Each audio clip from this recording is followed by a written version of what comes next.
Hello మేరే జానే జిగర్స్, నేను మీ సూర్య. మేము నిన్న మా గ్యాంగ్తో కలిసి అరుణాచలం వెళ్దామని ప్లాన్ వేసాం. సో కీలంబాకం బస్ స్టాండ్కి అయితే వచ్చేసాం.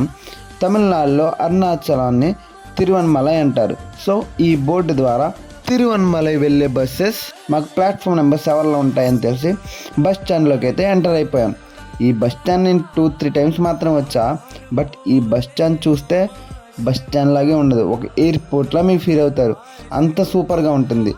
మేము ఇంకా ప్లాట్ఫామ్ నెంబర్ 7కి వెళ్ళి మా తిరువన్మలై బస్ అయితే ఎక్కేసి మా జర్నీ అయితే స్టార్ట్ చేసాం. మేము స్టార్ట్ అయింది midnight 11 o'clockకి. తిరువన్మలై రీచ్ అయ్యేసరికి ఎర్లీ మార్నింగ్ 3 o'clock అయింది. మేము దిగ్గానే అక్కడ గాలి చాలా బీభత్సంగా ఉంది. మాకైతే వర్షం వస్తుందేమో భయం వేసింది, కానీ ఎటువంటిది లేకుండా మేము రాజగోపురానికి అయితే వచ్చేసాం. రాజగోపురానికి వచ్చి అక్కడ మా వాళ్ళు కొబ్బరికాయలు కట్ట కొట్టి దండం పెట్టుకుని మేమైతే గిరి ప్రదక్షిణ స్టార్ట్ చేసాం. ఇక్కడ ఈ మ్యాప్ చూస్తే మనం ఎక్కడ ఉన్నాం, మనం ఎక్కడికి వెళ్ళాలి అనేది ఈ మ్యాప్లో క్లియర్గా తెలుస్తుంది.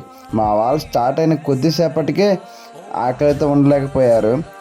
ఇంకా అలా వెళ్తూ గిరి ప్రదక్షిణ శివయ్యను తలుచుకుంటూ మొదలుపెట్టాం. A few moments later. మా గిరి ప్రదక్షిణ ఎండుకు వచ్చేసరికి మార్నింగ్ 7 అయింది.